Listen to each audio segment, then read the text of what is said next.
Greetings, everyone. Jonathan here from Plagiarism Today, and today I want to talk about Gangnam Style, specifically an AP report that's been going around. It's actually been going around for a few days now, that sort of takes a stab at guessing how much Psy and his team have made off of the song. And I didn't talk about it when it first came out because basically I didn't find a lot new in it. There wasn't a lot of really meaty information in there for me.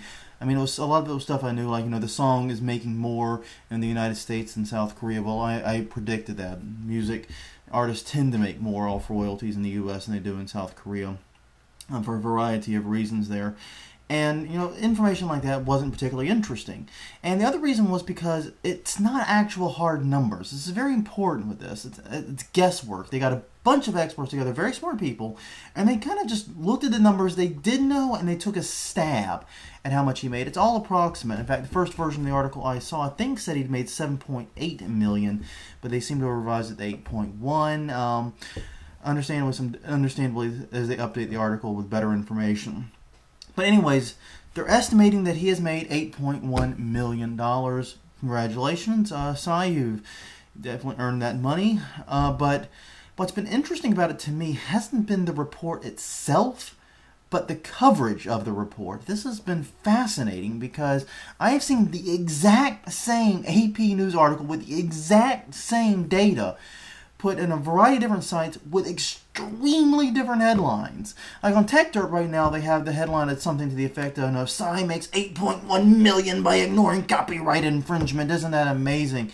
Even though the article doesn't actually talk about copyright or whether or not ignoring copyright infringement helped him, even though also he's not actually ignoring it, he's making money off the infringing uploads to YouTube. It's weird. I find that headline to be misleading. But then you go to some of these extreme pro-copyright sites, and the headline is, how much is a billion YouTube views worth? And he's almost up to a billion. He's over 900 million now. And it's in the report said it was about $870,000, significantly less than a million. I'll take $870,000, but he hasn't even made $1 million, despite having way over the now the most popular YouTube video of all time. So there's that angle on it as well. And the truth is, it's one of those situations where everyone's looking at this article and they're interpreting the data different ways. Is this glass half empty? Is it half full? My personal thought on it is I tend to actually be a little more sympathetic with the side that's saying it's half empty in this case, because this has been a breakout hit. This has done incredibly well for itself. It's rocketed to number one on YouTube. It's been number one or number two on the iTunes best-selling list for a long, long time. And it just seems like it won't stop. Even though we all want it to, it doesn't seem to be going away. And with all that, he's only made $8.1 million.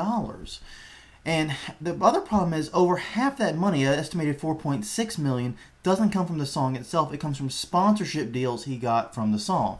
So these commercials he's doing for like Samsung and so forth has actually raked in more than half of the funds. So if you are a musician and this is your dream to reach, over half of your income, you have to start hawking products too, apparently.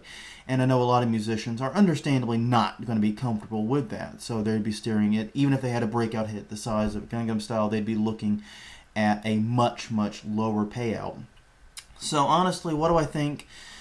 There's good and there's bad in this. There's reasons to be optimistic and reasons to be pessimistic. But honestly, none of this is really relevant to other artists. There's only one Gangnam Style. There's only ever going to be one Gangnam Style. Thank you. And basically, no other artist is going to have this kind of fluke breakout. There'll be other fluke breakouts of different types and different shapes and different natures, but there will not be another one that follows this arc. This is a shooting star, if you will, not a repeatable business model. I don't think anyone should be saying that their business model is to replicate this song.